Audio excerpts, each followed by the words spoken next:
دوستو، قرآن شریف میں اللہ کا فرمان ہے جو رسول اللہ صلی اللہ علیہ وآلہ وسلم کی زبانی بیان ہوا کہ اگر سمندر میرے رب کی باتیں لکھنے کے لیے روشنائی بن جائے تو وہ ختم ہو جائے مگر میرے رب کی باتیں ختم نہ ہوں، بلکہ اگر اتنی ہی روشنائی ہم اور لے آئیں تو بھی کفالت نہ کرے۔ ایک اور جگہ ارشاد فرمایا کہ زمین میں جتنے درخت ہیں اگر وہ سب کے سب قلم بن جائیں اور سمندر دوات بن جائے جسے 7 سمندر روشنائی مہیا کریں تب بھی اللہ کی باتیں لکھنے سے ختم نہ ہوں۔ یہ ہے ہمارا اللہ اور اس نے بنائی ہے یہ کائنات جسے ہم اپنی آنکھوں سے دیکھتے ہیں، اور آسمانوں میں مزید کائنات ہے جسے ہم دیکھ نہیں سکتے۔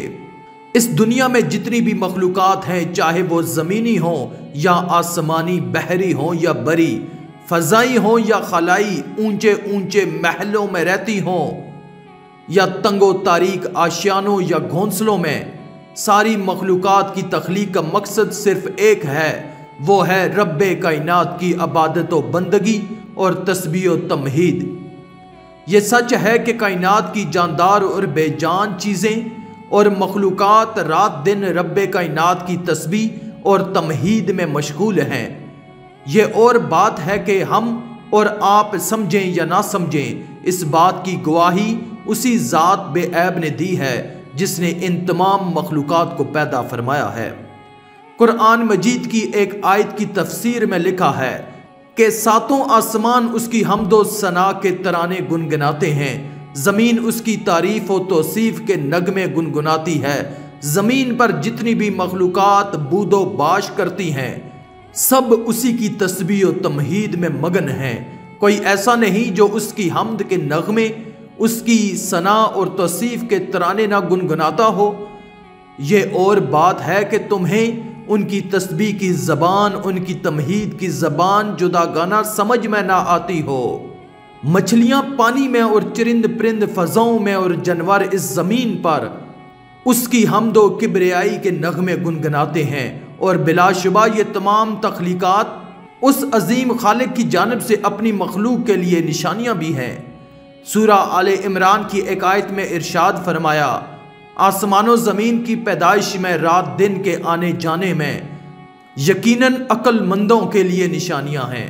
سمندر کی گہرائیوں سے زمین تک، زمین سے لے کر آسمان کی بلندیوں تک، مشرق سے لے کر مغرب تک اور شمال سے لے کر جنوب تک جتنی بھی مخلوقات ہیں، جتنے بھی ذرات ہیں، سب اسی رب واحد و لا شریک کی نشانیاں ہیں جو سارے جہان کا پالن نہار ہے، جس کی محتاج دنیا اور ہر شے اس دنیا کی ہے، لیکن وہ کسی کا محتاج نہیں ہے۔ دنیا کی ہر شے جس کی نیاز مند ہے لیکن وہ کسی کا نیاز مند نہیں، وہ بے نیاز ہے جس کی کوئی ہمسری نہیں کر سکتا، جو بے مثال ہے، بے عیب ہے اور ہر طرح کی تعریف کے لائق ہے۔ دنیا کی ہر شے اس بات کی دلیل دیتی ہے کہ وہی تنہا معبود برحق ہے، صرف وہی عبادت کیے جانے کا حق رکھتا ہے، اس کے سوا کوئی بھی نہیں جو کسی بھی طرح کی عبادت کا مستحق ہو۔ وہی ہے جس نے اس پوری کائنات کو رنگا رنگ مخلوقات سے بھر ڈالا تاکہ تم اور ہم اور باقی دنیا کے تمام انسان یہ جان سکیں کہ کوئی ہے جس نے ان مخلوقات کو یہ عطائیں دی ہیں، انہیں ان نزاکتوں سے نوازا ہے۔ وہ کوئی اور نہیں بلکہ وہ اللہ ہے جس کی ذات پاک ہے، جو غیر حادث اور ازلی ہے، اسے کبھی زوال نہیں، اس کے ہاتھوں میں کل کائنات کا کاروبار اور انتظام ہے۔ سورۃ المومنون میں ارشاد ہوتا ہے کہ برکتوں والا ہے وہ اللہ جو سب سے اچھا ہے پیدا کرنے والوں میں، انہیں احسن الخالقین کہا جاتا ہے۔ اگر کوئی یہ کہے کہ یہ ساری مخلوقات، یہ ساری چیزیں بغیر خالق کے یوں ہی پیدا ہو گئیں تو کیا آپ یقین کر لیں گے؟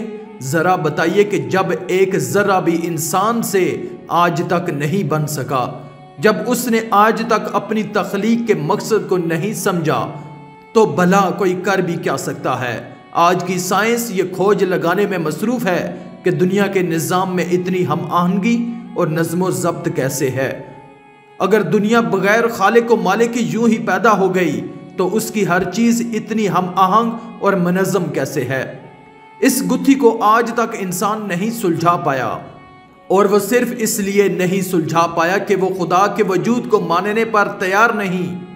اور حقیقت یہ ہے کہ ایک مسلمان کے لیے اس سوال کا جواب دینا بے حد آسان ہے، اور وہ یہ ہے کہ دنیا کے نظام میں یہ جتنی مخلوقات میں ہم آہنگی اور نظم و ضبط نظر آتا ہے، تو یہ ایک قادر مطلق کارساز کی کارسازی ہے، اور اس کارساز کا نام اللہ ہے، جس کے ہاتھوں میں پوری دنیا کا نظام ہے، اور وہی اس دنیا کو چلا رہا ہے۔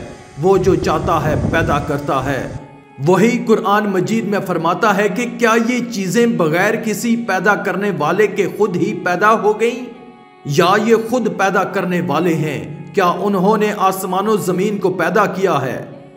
بلکہ یہ یقین نہ کرنے والے لوگ ہیں۔ وہ اللہ ہے اور جو چاہتا ہے پیدا فرماتا ہے۔ اس کے لیے اسے کچھ بھی نہیں کرنا پڑتا، محض کن کا لفظ کہنا ہوتا ہے اور وہ چیز وجود میں آ جاتی ہے۔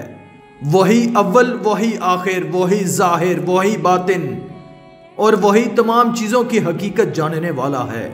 اس پوری کائنات میں انسان تو کیا، حشرات الارض سے لے کر درندے، چرند اور پرند تک ہر ایک خاص طریقے سے پیدا ہوئے اور ایک مخصوص مدت کے بعد مرتے ہیں۔ زمین و آسمان کی مخلوقات کو شامل کریں تو درندوں سے لے کر چرند پرند تک ہر ایک چیز ان کے ماحول کے مطابق ہے، اور ان کی ضرورت کے تمام اعضاء ان میں موجود ہیں۔ ہر ایک کی غذا، اس کو حاصل کرنے کا طریقہ مختلف ہے۔ ہر علاقے کے رہنے والے کا مزاج اسی علاقے کے ماحول کے مطابق ہے۔ کائنات کا یہ مربوط اور حسین نظام اور حکیمانہ تدبیر کو دیکھ کر ہر عقل مند انسان یہ نہیں کہہ سکتا کہ یہ کسی خالق اور انتظام فرمانے والے کے بغیر خود سے ایک دم سے وجود میں آ گئے ہوں، اور علم و حکمت کا یہ عجیب و غریب کارخانہ کسی چلانے والے کے بغیر چل رہا ہو، بلکہ اسے یہ اقرار کرنا پڑے گا کہ اس کائنات کا کوئی ایک خالق ضرور موجود ہے جو کامل قدرت اور علم و حکمت والا ہے، اور اس عظمت و شان کا مالک اللہ تعالیٰ کے سوا کوئی نہیں ہے۔ آج کا انسان کس قدر تجسس رکھتا ہے، آج کی سائنس اور سائنسدان کس قدر ترقی کر چکے ہیں، لیکن وہ ابھی بھی اللہ تعالیٰ کی تمام مخلوقات کو پرکھنا تو رہا، ایک طرف گن بھی نہیں پائے ہیں۔ کوئی بھی دن ایسا نہیں گزرتا کہ اللہ تعالیٰ کی کوئی نہ کوئی نئی مخلوق مظاہر قدرت کا اعلان نہ کرتی ہوئی سامنے آتی ہو، اور انسان کو یہ سوچنے پر مجبور کرتی ہو کہ کون ہے جو ان تمام چیزوں کو تخلیق کرنے والا ہے۔ وہ لوگ جو تعصب کی اینک اتار کر ان پر غور و فکر اور تدبر کرتے ہیں، انہیں اللہ تعالیٰ ایمان کی دولت سے مالا مال کر دیتا ہے، لیکن وہ لوگ جن کے دل پتھر کے ہو چکے ہیں، جن کے قلب و ذہن پر مہر لگ چکی ہے، وہ گمراہی کے رستوں پر ہی بھٹکتے رہتے ہیں۔ ان سے یہی سوال پوچھنا بنتا ہے کہ تم یہ بتاؤ کہ یہ سب چیزیں خود ہی وجود میں آ گئیں یا محض ایک اتفاق ہے، یا یہ چند خداؤں نے مل کر یہ کارنامہ سر انجام دیا ہے؟ اگر ایسا ہے تو پھر آسمان و زمین میں ہزاروں سال سے اس قدر نظم اور تسلسل کیسے قائم ہے، اور اس میں کبھی کوئی اختلاف کیوں نہیں پیدا ہوا؟ زبان اور رنگ اور شکلوں کا خالق کون ہے؟ اگر تم علم اور انصاف کی نظر سے دیکھو گے تو یہ جان لو گے یہ صرف اللہ تعالیٰ کی قدرت کا شاہکار ہیں۔ وہ احسن الخالقین یعنی بہترین تخلیق کرنے والا ہے۔ دوستو، آج کی اس ویڈیو میں ہم نے اللہ کی قدرت اور اللہ کی چند نشانیوں کا ذکر کیا ہے، ورنہ تو کائنات کے ذرے ذرے میں اللہ کی ذات اور اس کی صفات پر دلالت کرنے والی علامات اور نشانیاں موجود ہیں۔